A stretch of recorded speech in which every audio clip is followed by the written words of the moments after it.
லேசான காரியம் உமக்கது லேசான காரியம், லேசான காரியம் உமக்கது லேசான காரியம். பெலனுள்ளவன் பெலனற்றவன், பெலனுள்ளவன் பெலன் இல்லாதவன், யாராயிருந்தாலும்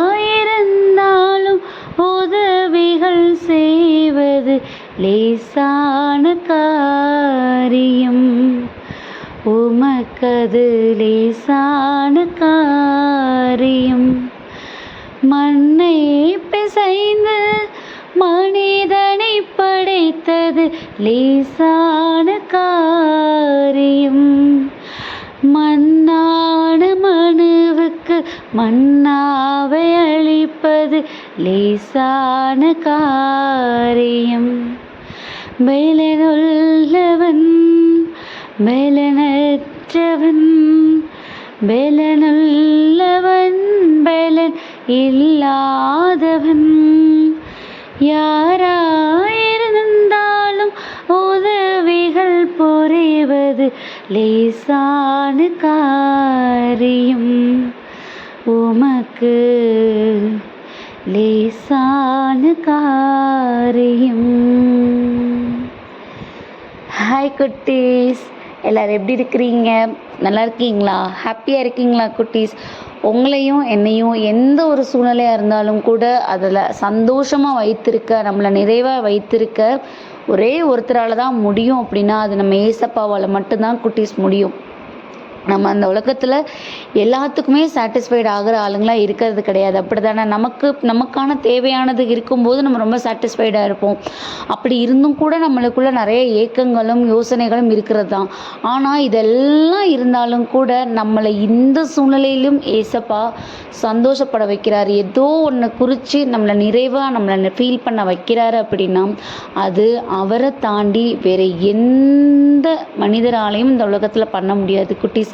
ஸோ நம்ம அவருடைய நம்ம செட்டைகளுக்குள்ளே இருக்கும்போது நமக்கு எல்லா சூழ்நிலைகளும் இம்பாசிபிள்னே கிடையாது, எல்லாம் பாசிபிள் ஆகிடும். ஏன்னா அதை செய்து கொடுக்க தெரிந்த அவருக்கு அது ரொம்ப பெரிய பிரச்சனை கிடையாது, அது லேசான காரியம். இன்னைக்கு அருமையாக நம்ம பாடியிருக்கிறோம். அப்படி தானே குட்டீஸ்? அந்த ஸ்டான்ஸாக்குரிய வரிகளெல்லாம் பார்த்தோன்னா ஆமாம் தானே, நம்ம ஏன் இதை புரிஞ்சுக்காம ஏன் நம்ம இப்பயும் கவலைப்பட்டுருக்கிறோம், ஏன் நம்ம இன்னுமே யோசிச்சுட்ருக்குறோம் அப்படிங்கிறது நினைக்கும் போது இனிமே நம்ம அந்த அவருடைய அன்பிற்குரிய உண்மையை நம்ம புரிஞ்சுக்கிடணும் அப்படின்னு தோணுது குட்டீஸ். அப்படி என்ன அப்படின்னா உங்களுக்கு புரியுதா? இப்போ நம்மளே பாருங்களேன், இப்போ நம்ம ஏதோ ஒரு ஒரு பொருள் செய்யணும், இல்லை வீட்டில் நம்ம தெரியும்ல அந்த களிமண்ணை வச்சு நிறைய கிளே வச்சு நிறைய பொருள்லாம் செய்வாங்க. அந்த மாதிரி நீங்கள் குயவர் பார்த்துருக்கீங்களா? அவங்க என்ன பண்ணுவாங்க, அழகாக அந்த பாட்டை ரெடி பண்ணுவாங்க. அப்படி தானே குட்டீஸ்? அப்போது நம்ம ஒரு வேளை அந்த இடத்துல உட்காந்து எப்படியாவது நம்ம ரெடி பண்ணிடுவோம், நம்ம தான் கண்ணால் பார்த்துட்டோம்னா நம்ம ரெடி பண்ணுவோம்னு சொல்லி நம்ம ட்ரை பண்ணோன்னா நமக்கு அது வருமா குட்டீஸ்? என்ன தான் நமக்கு ஒரு வேளை அதெல்லாம் வருங்க அப்படின்னு இதில் நம்ம விதண்டாவாதம் பேசுகிறவங்களா இருந்தாலும் கூட அவங்க நமக்கு செய்து கொடுக்குற மாதிரி ஒரு பர்ஃபெக்ஷன்ஸ் அதில் கிடைக்குமா? வாய்ப்பே கிடையாது. அவங்களுக்கு தான் தெரியும் அந்த மண் எப்படி பதத்தில் இருக்கணும், அது எந்த மாதிரியாக உருவாக்கப்படணும், அப்படி உருவாக்கப்பட்டது அப்படின்னா அது எவ்வளோ ஸ்ட்ராங்காக இருக்கும் அப்படின்னு ஒரு உத்தரவாதம் கொடுக்க யாரால் முடியும்? அதை உருவாக்குன அந்த குயவர்களால் மட்டும்தான் முடியும். இதே இது நம்ம உருவாக்குனதுக்கு நம்ம உருவாக்கிடுவோம், ஆனால் அது நம்ம கரெக்டாக உருவாக்கியிருக்கோமா, அந்த பதம் கரெக்டாக இல்லை அது டக்குன்னு உடஞ்சிருமா, அந்த மாதிரியான எந்த அதை பற்றின விஷயங்களும் நமக்கு தெரியாது. அப்படி தானே குட்டீஸ்? இதுதான் குட்டீஸ் நானும் நம்ம லைஃபோட நம்ம யோசிச்சு பார்க்க நான் எனக்கு தோணுது.